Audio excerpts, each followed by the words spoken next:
Okay, guys, let's move on to class number 2. और class number 2 के अंदर हम सीखेंगे कुछ एसेंशियल स्किल्स जो कि यूज़ की जाती हैं कोई भी इलस्ट्रेशन बनाने के लिए या फिर कोई भी ग्राफिक एलिमेंट बनाने के लिए। फॉर एग्जांपल आपने कोई जॉब पोस्ट बनाना है, कोई सोशल मीडिया ऐड बनाना है या कुछ भी इस टाइप का बनाना है। तो उसके लिए हम लोग कौन-सी टूल्स यूज़ करते हैं और कौन-सी चीज़ें, कौन-सी ऐसी एसेंशियल स्किल्स हैं जो यूज़ करते हुए वो तमाम चीज़ें करते हैं, उसके बारे में हम इस क्लास में सीखेंगे। तो सबसे पहले यहाँ पर लिखा हुआ है using the shape tools. Shape tools क्या होते हैं? ठीक है, ये हमारे पास वही हमारी क्लास नंबर 1 की जो फाइल हमने बनाई थी, जिसके अंदर हमने फेस डिज़ाइन किया था, वो प्रेजेंट है। Let's discuss.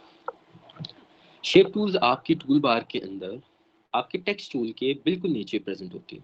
ठीक, इसके ऊपर बाय डिफ़ॉल्ट जो है वो रेक्टेंगल टूल प्रेजेंट होता है, जिसका शॉर्टकट की होता है एम। ठीक है, और जैसे ही आप इस नीचे छोटे से एरो पे क्लिक करके होल्ड करते हो, तो आपके पास ये तमाम चीज़ें ओपन हो जाती हो। ठीक है, अब ये आपके जितने भी टूल्स होते हैं ना, वो सारे इस मेन्यू में, इस ड्रॉप डाउन में जो है वो प्रेजेंट होते हैं। ठीक है, तो यहाँ से आप जो सा भी टूल आप यूज़ करना चाहते हो वो आप सेलेक्ट कर सकते हो। फॉर एग्जांपल रेक्टेंगल टूल है, मैंने रेक्टेंगल बना लिया। ठीक है, मुझे राउंडेड रेक्टेंगल टूल चाहिए, तो ये राउंडेड रेक्टेंगल जो है वो राउंडेड रेक्टेंगल बनाएगा। ठीक है, ऑन द अदर हैंड अगर मुझे एलिप्स टूल चाहिए, जिसके साथ हम ओवल्स या सर्कल्स बनाते हैं, तो उसको यूज़ करते हुए मैं एक सर्कल बना सकता हूँ या फिर एक एलिप्स बना सकता हूँ, या ओवल बोल सकते हैं आप इसको। ओके, उसके अलावा हम लोगों के पास जो है वो पॉलीगॉन टूल होता है, जिसके साथ हम पॉलीगॉन बना सकते हैं। ठीक है, पॉलीगॉन का मतलब ये है जिसकी जो है वो 4 से ज़्यादा एजेस हैं। ठीक है, अब जैसे कि आप ये देख सकते हैं कि इसके अंदर इसकी जो है वो 6 एजेस हैं। तो सॉरी 6 एंकर्स हैं और यहाँ 6 कॉर्नर्स बोल सकते हो। तो इसको हम बोलते हैं हेक्सागोन। ठीक है, अगर मैं ये कहता हूँ कि मुझे इसकी साइड्स कम करनी है या ज़्यादा करनी है, तो उसके लिए मैं क्या करूँगा कि इसको ड्रैग करते हुए ना, जब मैं शेप बना रहा हूँ, क्योंकि उसके बाद ये साइड्स में एडजस्ट नहीं कर सकूँगा, प्रोपोर्शनली एडजस्ट नहीं कर सकूँगा। तो लिहाजा जब आप इस शेप को ड्रॉ कर रहे होंगे, उस वक्त ड्रैग करते हुए आपने एरो अप की या एरो डाउन की यूज़ करनी है। उसके साथ क्या होगा, अगर आप एरो डाउन की यूज़ करते हो, तो उसके साथ आपका जो है वो एजेस जो है वो कम हो जाएंगे। जैसे कि आप देख सकते हैं ये कम हो रहे हैं। ठीक है, ऑन द अदर हैंड अगर आप जो है वो एरो अप की यूज़ करते हो, तो इसकी एजेस इंक्रीज होना शुरू हो जाएंगे, एंड सो ऑन। जितने एजेस आप डालते जाओगे, वो आपकी शेप उस हिसाब से एडजस्ट करती रहेगी। ठीक है, जैसे आप देख सकते हो ये दिखने में तो सर्कल है, लेकिन इन एक्चुअली ये सर्कल है नहीं, बिकॉज आप देखें इसके ढेर सारे जो है वो एंकर पॉइंट्स हैं। तो I don't know what to call this shape. ये काफ़ी ज़्यादा वो एंकर्स हो गए हैं, बेसिकली है ये सर्कल ही है, बट क्योंकि एंकर ज़्यादा हैं और एंकर ज़्यादा होना is a negative point. You should not be using such type of shapes जिनके अंदर जो है वो एंकर पॉइंट्स बहुत ज़्यादा होते हैं। उसके अलावा हमारे पास होता है स्टार टूल। स्टार टूल आपको नाम से आइडिया हो गया होगा कि स्टार्स बनाने के लिए यूज़ किया जाता है। ठीक है, जैसे आपने देखा मैंने इसको ड्रैग किया है, तो एक स्टार बन गया। इसके अंदर भी वो एरोज वाला रूल अप्लाई होता है। अगर आप एरो अप करते हो, तो इस एरो के एजेस जो है वो इंक्रीज होना शुरू हो जाएंगे। ठीक है, और सो ऑन, जितने आप डालना चाहो उतने आप डाल सकते हो। ठीक है, और अगर आप इसको कम करते हो, तो ये सबसे लीस्ट फॉर्म इसकी होती है एक ट्रायंगल। तो एक ट्रायंगल बन जाएगा। ठीक है, उसके अलावा एक फ्लेयर टूल होता है हमारे पास, जिसके ज़रिए हम एक लाइटनिंग फ्लेयर बना सकते हैं। ठीक है, जिसको हम यूज़ कर सकते हैं अपने आर्टवर्क्स के अंदर, जो हमें ये फील करवाता है कि शायद फ्लेयर आ रहा है। ये देख सकते हैं आप लोग। ठीक है, फॉर एग्जांपल मैंने एक आर्ट वर्क बनाया है, जैसे आप लोगों का जो यूट्यूब थंबनेल था, उसके अंदर मैंने ये यूज़ किया है। ठीक है, अभी मैंने यूज़ किया नहीं है, लेकिन इसके अंदर हम यूज़ कर सकते हैं, कहने का मकसद ये। अगर मैं इसको यहाँ पे ड्रैग करके बनाता हूँ तो आप ये देख सकते हो कि यहाँ पर एक फ्लेयर की फीलिंग आ रही है, ठीक है। फॉर एग्जाम्पल इधर इलस्ट्रेटर के पास मैं यहाँ पे फ्लेयर ये थोड़ा सा छोटा करके जो है वो ऐड कर देता हूँ। तो आप ये देख रहे हो कि लग रहा है जैसे फ्लेयर ये चमक रहा है। इलस्ट्रेटर का जो ये लोगो लगा हुआ है मतलब ये चमक रहा है, ठीक है। That is what flare tool is use for, ठीक है। ओके, ये हो गया हम लोगों के शेप टूल्स। इसके बाद हम आगे मूव ऑन करते हैं कि रिपोजिशन और रीसाइज किस तरह से करना है अपनी शेप को, ठीक है। फर्स्ट ऑफ ऑल हम लोग ले लेते हैं एक बेसिक शेप, फॉर एग्जांपल एक रेक्टेंगल ले लेते हैं, ठीक है। अब रेक्टेंगल बनाने का एक तो ये तरीका है कि या तो मैं टूल सेलेक्ट करूं और ड्रैग करूं, तब रेक्टेंगल बन जाएगा। या फिर एक तरीका ये है कि अगर मेरे पास रेक्टेंगल की डायमेंशंस अवेलेबल हैं, या फिर मुझे ये पता है कि मैंने कितने किस साइज का जो है वो रेक्टेंगल ड्रॉ करना है, तो उसके लिए मैं करूँगा क्या कि टूल सेलेक्ट कर लेने के बाद सिंपली क्लिक करूँगा, और क्लिक कर लेने के बाद मेरे पास यहाँ पे डायमेंशंस आ जाते हैं, ठीक है। ये लॉक का बटन होता है, ठीक है। अब होता क्या है कि जब आप इस लॉक के ऊपर क्लिक करते हो तो ये एक दूसरे पे डिपेंडेंट हो जाते हैं, यानी एक दूसरे के कॉन्स्ट्रेंट्स हो जाते हैं, ठीक है। जैसे मैं इस पर क्लिक करूंगा तो जो हाइट में सॉरी जो विड्थ एंटर करूंगा वही हाइट हो जाएगी, ठीक है। और जो जो मैं हाइट एंटर करूंगा वो विड्थ हो जाएगी, ठीक है। फॉर एग्जाम्पल मैंने 1000 बाय 1000 पिक्सल्स का एक स्क्वायर बना लिया है, तो ये मैं इस तरह से ड्रॉ कर सकता हूँ। अच्छा, अब रिपोजिशनिंग करनी है और रिसाइजिंग करनी है, ठीक है। रिसाइजिंग इस तरह से की जा सकती है कि आप यहाँ से रिसाइज कर सकते हो एक किसी किसी भी एक कॉर्नर से। It can be either the bottom right corner, bottom left corner, या whichever corner you would like to do. उसके अलावा आप ये यू मूव कर सकते हो, ठीक है। कि अगर आप लेफ्ट से मूव करते हो ना तो वो राइट साइड के राउंड अबाउट जो है वो रिसाइज होगी, ठीक है। और अगर आप राइट साइड से करते हो तो वो लेफ्ट साइड के राउंड अबाउट जो है वो मूव करेगी, and so vice versa with the top and the bottom there. Repositioning और रिसाइजिंग हो चुकी है। उसके अलावा अगर आप डायमेंशनली इसकी बाद में डायमेंशन चेंज करना चाहते हो, you can come into properties, ठीक है। और यहाँ से आप इसकी प्रोपोर्शन या तो लॉक कर सकते हो या अनलॉक कर सकते हो, और उसके बाद यहाँ पे जो भी वैल्यू एंटर करोगे उसके हिसाब पे ये मैनिपुलेट हो जाएगी। द ट्रांसफॉर्म पैनल, ठीक है। ये ट्रांसफॉर्म पैनल के बारे में हमने पढ़ लिया, ठीक है। कि आप यहाँ से विड्थ और हाइट डालोगे, एंटर करोगे, तो उसके जरिए जो सा है इसकी इसके साइज जो आप वो चेंज कर सकते हो, इसकी डायमेंशंस चेंज कर सकते हो। और यहाँ जो है स्पेसिफिक वैल्यूज अगर आप पुट करते हो ना, तो उसका ये होता है कि आपकी पोजिशनिंग एडजस्ट होती है कि आपकी शेप जो है वो एक 2D स्पेस के अंदर कहाँ पड़ी हुई है, ठीक है। एक्स में कहाँ है और वाई में कहाँ है, ठीक है। अब मैं जैसे इसको मूव करता हूँ ना, और इसको मैं छोड़ूंगा, आप देखें जब मैंने इसको होल्ड किया हुआ है और इसको मूव कर रहा हूँ, तो राइट बिलो द एरो जो मेरे पास जो कर्सर है उसके बिल्कुल नीचे ये आ रहा है कि इसका एक्स और वाई क्या पोजीशन है, वाई पे क्या पोजीशन है, और डायमेंशन एक्स में क्या पोजीशन है। उसके अलावा ट्रांसफॉर्म पोजीशंस के अंदर हम अपनी रोटेशन के एंगल सेट कर सकते हैं, और रोटेशन सेट करने के लिए हमारे पास ये जो आप बॉक्स देख रहे हैं इसके अंदर आपके एंकर की पोजीशन सेट होती है, या रेफरेंस पॉइंट आप कह सकते हैं, जैसे कि लोग कहते हैं। मैं इसको एंकर इसलिए कहता हूँ बिकॉज जब हम आफ्टर इफेक्ट्स यूज़ करते हैं तो उसके अंदर एंकर के राउंड अबाउट जो है वो उसकी मैनिपुलेशन होती है। उसके बारे में हम आफ्टर इफेक्ट्स की क्लास के अंदर पढ़ेंगे, ठीक है। एनीवेज, अगर ये मिडल में सेट है, इसका मतलब ये है कि अगर मैं यहाँ पे जो भी एंगल पुट इन करता हूँ तो ये सेंटर के ऊपर जो है वो मूव करेगा, और वही अगर मैं इसका पॉइंट चेंज करता हूँ तो वो उस पॉइंट के राउंड अबाउट मूव करेगा। उस शेप के अंदर वो पॉइंट जिस जगह पर है ना, फॉर एग्जांपल अभी मेरे पास जो रेक्टेंगल है उसका जो बॉटम लेफ्ट है वो रेफरेंस पॉइंट में से वो बॉटम लेफ्ट के राउंड अबाउट जो है वो मूव करेगा। फॉर एग्जांपल मैंने 15 एंटर किया, 15, आप ये देखें ये ऊपर की तरफ मूव हुआ है 15 डिग्री के एंगल पर, बट ये मूव हुआ है अपने बॉटम लेफ्ट पोजीशन पे।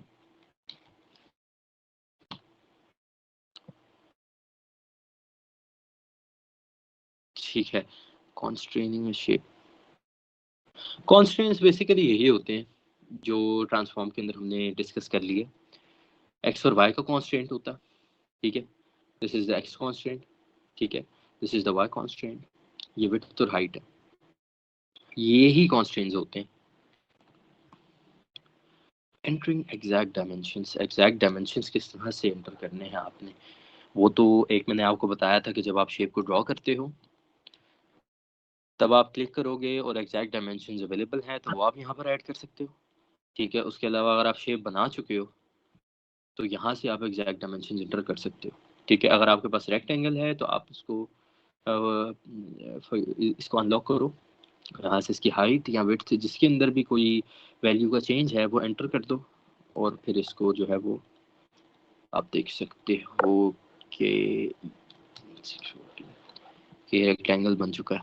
और अगर मैं ये चाहता हूँ कि नेक्स्ट जितना भी इस शेप के अंदर चेंज आए वो डिपेंडिंग अपॉन दिस प्रोपोर्शनैलिटी है, तो मैं इसको लॉक करूँगा और इसकी हाइट में या विड्थ में कोई एक स्पेसिफिक वैल्यू पुट करूँगा तो इसकी दूसरी वैल्यू अकॉर्डिंगली चेंज हो जाएगी, ठीक है। और यहाँ पे 1000 पिक्सल, तो ये देखें ये रेक्टेंगल उसके राउंड अबाउट जो है वो चेंज हो जाता है।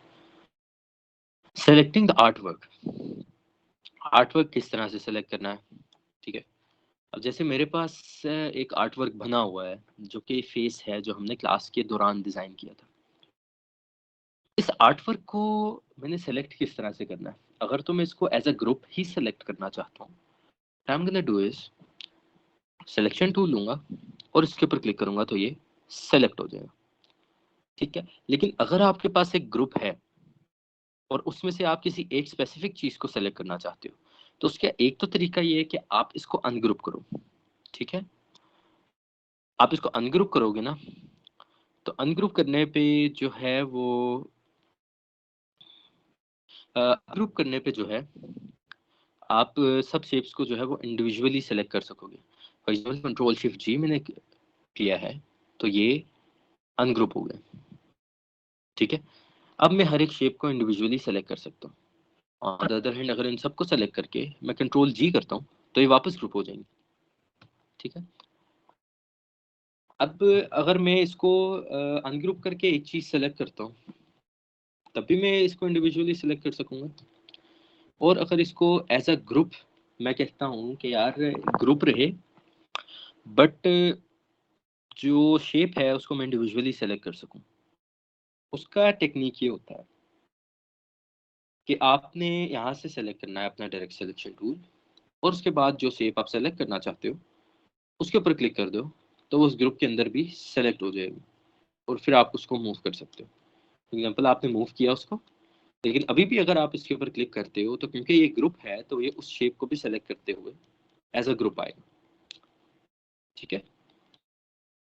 इसके अंदर भी आप शिफ्ट होल्ड करके दूसरी शेप को सेलेक्ट कर सकते हो, बट मेक श्योर कि आपने उसकी एजेस या उसके कॉर्नर्स पे क्लिक नहीं करना, नहीं तो फिर उसकी एज या उसका कॉर्नर जो है वो सेलेक्ट हो जाएगा, ठीक है।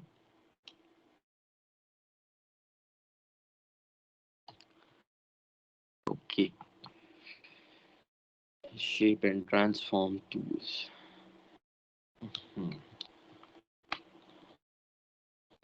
Transform, okay. अब हमारे पास फॉर एग्जांपल एक रैंडम शेप है, ठीक है। उसको हम लोगों ने रोटेट करना है, रिफ्लेक्ट करना है, स्केल करना है या शेयर करना है। ये तमाम वो ट्रांसफॉर्म प्रॉपर्टीज हैं जो हम एक स्पेसिफिक शेप के ऊपर अप्लाई कर सकते हैं। रिफ्लेक्ट की प्रॉपर्टी मैं आपको दिखाता हूँ। रोटेट हम वैसे ही देख चुके हैं, रोटेट जो है वो ये वाला यूज नहीं होता मोस्ट ऑफ द टाइम्स। आप यहाँ तो उसको मैनुअली खुद इस तरह से रोटेट कर लेते हो, ठीक है, या फिर आप यहाँ पर कोई स्पेसिफिक एंगल पुट करते हो और आपकी शेप उसके राउंड अबाउट जो है वो मूव हो जाती है। अब हम देख लेते हैं कि अगर हम लोगों ने ट्रांसफॉर्म प्रॉपर्टीज में से रिफ्लेक्ट करना है किसी भी चीज को, सिंपली जब मैं इस रिफ्लेक्ट के ऊपर क्लिक करूंगा तो इसके ऑप्शन आ जाएंगे मेरे पास, ठीक है, कि मैंने इसको हॉरिजॉन्टली रिफ्लेक्ट करना है या फिर वर्टिकली रिफ्लेक्ट करना है। जब मैं इस पर क्लिक करता हूँ तो आप देखें मेरे पास ऑप्शन आ रहे हैं। वर्टिकली किया है तो मेरे कैरेक्टर का फेस जो सा है वो उस तरफ को मूव हो गया, ठीक है। अगर मैं हॉरिजॉन्टल करता हूँ तो मेरे कैरेक्टर का फेस आप देख सकते हो वो उल्टा हो गया। ठीक है, यहाँ प्रीव्यू पे क्लिक करने से हमें इस चीज़ का आइडिया हो रहा है कि ये किस तरह से मूव हो रहा है। ठीक है, and there can be a specific angle कि आप उसको किस एंगल पे रिफ्लेक्ट करना चाहते हो। आप एंगल चेंज करोगे तो वो रिफ्लेक्शन उस साइड पे चला जाएगा। ठीक है, अब यहाँ पे अगर आप 90 डिग्री डालते हो ना, तो उसका इम्पैक्ट क्या होता है कि आपकी शेप जो सी है वो वर्टिकली रिफ्लेक्ट हो जाती है। एंड जैसे कि मैंने क्लास में बताया था, अगर आप इस प्रीव्यू पे क्लिक करते हो तो तब आपके पास आपके जितने भी चेंजेस हैं वो विजुअली नज़र आ रहे होंगे, और अगर आप प्रीव्यू पे क्लिक नहीं करते हो तो आपके चेंजेस जो हैं वो नज़र नहीं आ रहे होंगे।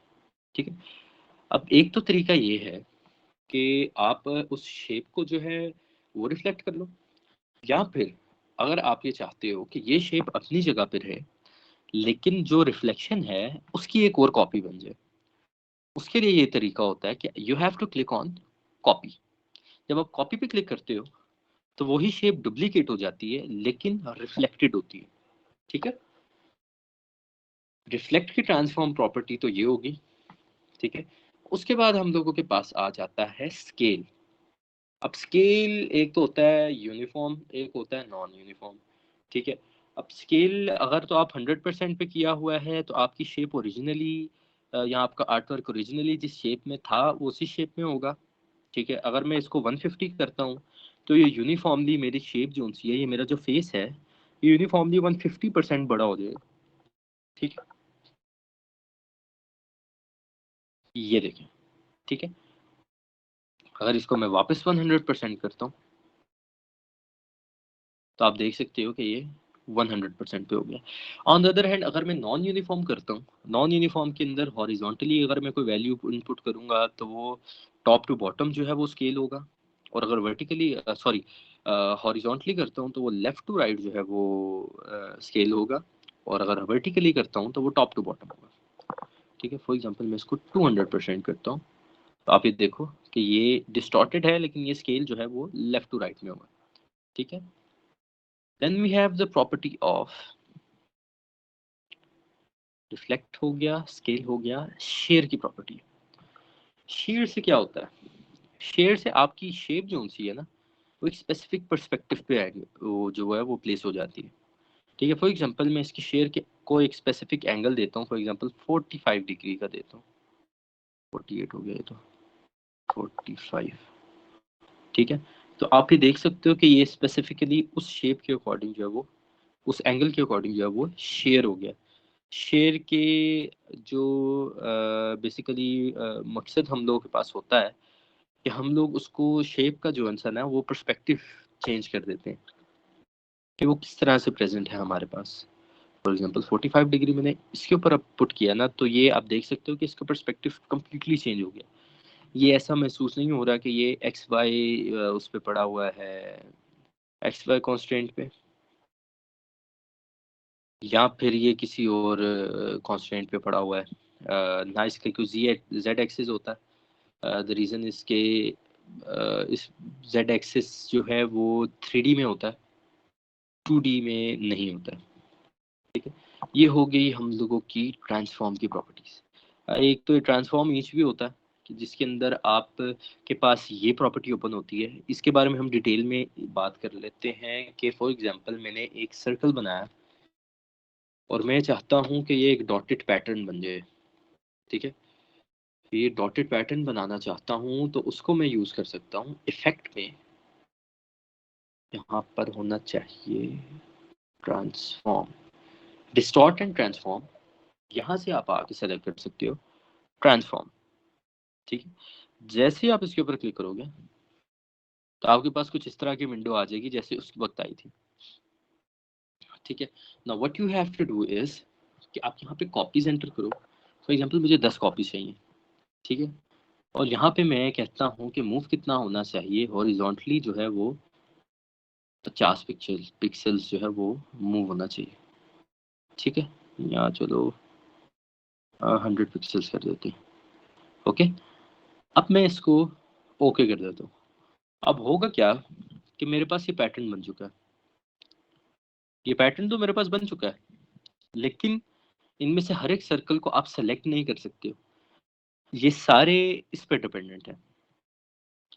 अगर मैं इसको स्केल करूंगा, इसको छोटा करूंगा साइज में, तो वो बाकी सारे ऑटोमेटिकली हो जाएंगे, ठीक है। और अगर मैं इसको बड़ा करूंगा तो बाकी सारे ऑटोमेटिकली हो जाएंगे, ठीक है। ऑन द अदर हैंड अगर मैं किसी एक एंकर पॉइंट को एडजस्ट करूंगा तो वो एक एक एंकर पॉइंट अकॉर्डिंगली जो है वो एडजस्ट हो जाएगा। ये और इधर से ये और इधर से ये देख सकते हो एक मून सी शेप आ गई है जिसका एक पैटर्न बन चुका है, ठीक है। और अगर मैं ये कहता हूँ कि यार यही पैटर्न जो है वो नीचे भी रिफ्लेक्ट हो जाए, ठीक है, what I am gonna do is मैं इसके ऊपर दोबारा वही इफेक्ट अप्लाई करूंगा, डिस्टॉर्ट एंड ट्रांसफॉर्म, ट्रांसफॉर्म, उसके बाद अप्लाई न्यू इफेक्ट करना है। और यहाँ पे आपने वर्टिकल स्पेसिंग जो सी है वो बढ़ानी है, और यहाँ से कॉपीज जो हैं वो 10 कर देनी है, जितनी आपने एक्स एक्सिस पे मूव करते वक्त की थी, ठीक है। अब आप देख सकते हो कि वही चीज है बट वो रिफ्लेक्ट होकर नीचे की साइड पे आ गई, ठीक है। अब जैसे ही आप इसको ओके करोगे ना तो आपके पास ये पैटर्न बन चुका है, ठीक है। आप इसको मूव कर लो और इसको थोड़ा सा रिसाइज कर लो, तो आप ये देखो ये ग्राफिक्स में आप यूज कर सकते हो जहां कहीं भी आप यूज करना चाहते हो। इसकी ओपेसिटी थोड़ी कम कर लोगे तो ये यूज किया जा सकता है। फॉर एग्जांपल मैं यहाँ पे इसको एक ब्लू कलर देता हूँ और इसकी ओपेसिटी जो है उसको 10% पे कर देता हूँ, तो आप ये देख सकते हो कि ये मुझे एक थोड़ा सा ग्राफिक की फीलिंग दे रहा है अगर मैं इसको किसी सोशल मीडिया पोस्ट के अंदर यूज करना चाहता हूँ। ये हो गया transform. Introducing layer cutting and pasting objects, okay. हमारे पास जो हमारी लेयर्स हैं उनके बारे में बात कर लेते हैं। ये हमारी लेयर पैनल है और ये हमारी तमाम लेयर्स हैं, ठीक है। ये हमारे पास शेप्स हैं हमारी, ठीक है। अब ये शेप्स किस तरह से लेयर्स में पड़ी होती हैं, जिस शेप को आप सेलेक्ट करते हो वो किसी एक स्पेसिफिक लेयर में पड़ा होता है, ठीक है। लेयर्स डिलीट कर देते हैं। अच्छा फॉर एग्जांपल मेरे पास अब ये दो लेयर्स हैं, ठीक है। अब दो लेयर्स का सीन ये है कि आपकी जो लेयर नंबर 1 है उसके अंदर तमाम ये चीज़ें पड़ी हैं, और आपकी जो लेयर नंबर 2 है उसके अंदर ये दो चीज़ें पड़ी हैं, ठीक है। अब ये आपने कैसे आइडेंटिफाई करना है कि कौन सी लेयर में कौन सी चीज़ है, तो वो आप यूं आइडेंटिफाई कर सकते हो कि आप जब एक ऑब्जेक्ट को सेलेक्ट करोगे ना तो वो जिस लेयर में होगा ना तो वो उसकी सिलेक्शन की आउटलाइन जो है ना वो उस लेयर के कलर की होगी। फॉर एग्जांपल लेयर 2 का कलर जो है वो यहाँ पे रेड प्रेजेंट है। जैसे ही मैं इस शेप को सेलेक्ट करता हूँ तो ये मेरे पास रेड कलर की आउटलाइन में आती है, ठीक है। और ऑन द अदर हैंड जैसे आप देख रहे हो मैं इसके ऊपर होवर कर रहा हूँ बट इसकी सिलेक्शन जो सी है, जो सिलेक्शन की आउटलाइन है, दैट्स ब्लू। दैट मीन्स कि लेयर नंबर 1 के अंदर पड़ी हुई है बिकॉज लेयर नंबर 1 का जो कलर है वो ब्लू है। सिमिलरली जितनी भी आप बनाते हैं लेयर्स, हर लेयर का एक अपना कलर होता है, यूनिक कलर होता है जिसके जरिए आप आइडेंटिफाई कर सकते हो, या फिर आप लेयर पैनल में आके और फिर ये लेयर्स को चेक कर सकते हो। लेयर्स का बेनिफिट ये होता है कि फॉर एग्जांपल आपने किसी कैरेक्टर को या किसी एनवायरनमेंट को एनिमेट करना है आफ्टर इफेक्ट्स के अंदर, तो उसके लिए लेयर्स हेल्पफुल होती हैं बिकॉज आफ्टर इफेक्ट्स वेक्टर्स को एज रेस्टर्स ट्रीट करता है। तो आपके जो रेस्टर्स हैं वो एज लेयर्स आ जाएंगे, और इस लेयर को जो आप नेम देंगे वही नेम आफ्टर इफेक्ट्स में जो है वो आपके पास प्रेजेंट होगा, ठीक हो गया। और कटिंग एंड पेस्टिंग ऑब्जेक्ट्स, आपने ऑब्जेक्ट को जो वो कट किस तरह से करना है, कट आपने इस तरह से करना है। फॉर एग्जांपल ये मेरे पास लेयर नंबर 2 के अंदर प्रेजेंट है और मैं कहता हूँ कि मुझे लेयर नंबर 1 के अंदर चाहिए, ठीक है। What I am gonna do is select the layer, press control x. Control x से ये होगा कि आपकी शेप जो सी है वो कट हो जाएगी, और कट होने के बाद जैसे मैं यहाँ से लेयर नंबर 1 सेलेक्ट करूंगा और फिर कंट्रोल एफ करूंगा तो ये शेप लेयर नंबर 1 के अंदर पेस्ट हो जाएगी, बट ये लेयर नंबर 1 के अंदर पेस्ट होगी बट उसी स्पेसिफिक जगह पे जहां से मैंने इसको कट किया था। अब ये वेरीफाई किस तरह से कर सकते हैं कि कौन सी शेप कौन सी लेयर में, तो आप देख सकते हो कि इसकी आउटलाइन रेड है तो ये लेयर नंबर 2 में है, इसकी आउटलाइन ब्लू है तो ये लेयर नंबर 1 में है। ठीक है, अच्छा अगर आप इसको कॉपी करते हो कंट्रोल सी और आप ये कहते हो कि ये अपनी एग्जैक्ट जगह पर आए जहां से आपने इसको कॉपी किया था, simply what you gonna do is press control F, तो ये शेप का डुप्लीकेट उसी जगह पर आ जाएगा। ठीक है, और आप उसको ड्रैग करके मूव करोगे तो आपको आइडिया हो जाएगा कि इसका डुप्लीकेट आ चुका है। ठीक है, कंट्रोल वी से भी पेस्ट होता है, बट उससे क्या होता है कि फॉर एग्जांपल आपने कॉपी किया है, एट द सेम टाइम अगर आप कंट्रोल वी करके पेस्ट करते हो ना तो वो किसी भी जगह पे जाके पेस्ट हो जाएगा। फॉर एग्जांपल यहाँ पे पेस्ट हो गया। ठीक है, जबकि कॉपी मैंने उसको इस जगह से किया था कंट्रोल सी, और अगर मैं कंट्रोल वी करता हूँ तो आप देखो किसी भी जगह पे पेस्ट हो रहा है। ठीक है, किसी भी जगह पे। तो इस चीज को अवॉइड करने के लिए what we do is we press control C for copy and we press control F for pasting. Repeating transformations, transformation क्या चीज है हमने ये पढ़ा है। फॉर एग्जांपल मैंने इसको कॉपी करना है, इसको कॉपी करने का एक तो तरीका कंट्रोल सी और एफ का था, और एक तरीका हमारे पास जो है वो ये है कि I am going to hold alt, उसके बाद मैं शेप के ऊपर क्लिक करूंगा और ड्रैग करूंगा तो ये उसकी डुप्लीकेट या उसकी कॉपी बना देगा। तो इसको एडजस्ट करने के लिए मैं क्या कर सकता हूँ, यानी कि इसकी ये जो ट्रांसफॉर्मेशन जो कॉपी करके एक स्पेसिफिक पोजीशन पे रखा है वो रिपीट किस तरह से होगा। Simply what you gonna do is press control D, और जितनी दफा आप कंट्रोल डी करोगे उतनी दफा ये शेप जो है वो पेस्ट होगी। ठीक है, let's check adding colour. Colour add करने के बारे में तो हम पढ़ चुके हैं। सिंपली मैं आपको जो है वो शेप्स को कट करना सिखा देता हूँ कि आपने एक शेप को दूसरी शेप के साथ कट किस तरह से करना। फॉर एग्जांपल मुझे इस सर्कल में से एक और सर्कल सब्ट्रैक्ट करना है ताकि मेरे पास एक मून की शेप बन जाए। ठीक है, what I am gonna do is यहाँ से शेप बिल्डर टूल ले सकता हूँ। ठीक है, शेप बिल्डर टूल कर यूज़ करके जो मैं बना सकता हूँ इसको, उसका शॉर्टकट की होता है शिफ्ट एम। ठीक है, शिफ्ट एम करोगे तो आपके पास जो है ये आ जाएगा, और जो सी शेप मुझे नहीं चाहिए मैं ऑल्ट होल्ड करके उसके ऊपर क्लिक करूंगा या ड्रैग करूंगा तो वो उसको डिलीट कर देगा और फिर मेरे पास एक मून आ जाएगा। ठीक है, और इसका एक और तरीका जो है वो ये है कि आप पाथ फाइंडर यूज करो। ठीक है, आपका जो पाथ फाइंडर होता है वो यहाँ पर प्रेजेंट होता है। किधर गया, अगर किसी का यहाँ पर प्रेजेंट नहीं है तो what you can do is go to window और यहाँ से पाथ फाइंडर, यहाँ उसका एक शॉर्टकट की होता है कंट्रोल शिफ्ट F9।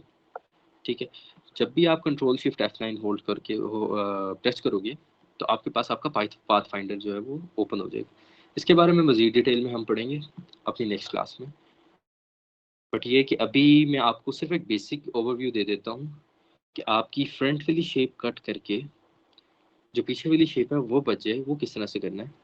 तो वो आपने इस तरह से करना है कि आपने यूज़ करना है माइनस फ्रंट, जो कि शेप मोड के सेकंड नंबर पर प्रेजेंट है। जब आप इस पर क्लिक करते हो ना तो जो सी शेप ऊपर पड़ी होती है वो नीचे वाली शेप में से सब्ट्रैक्ट हो जाती है।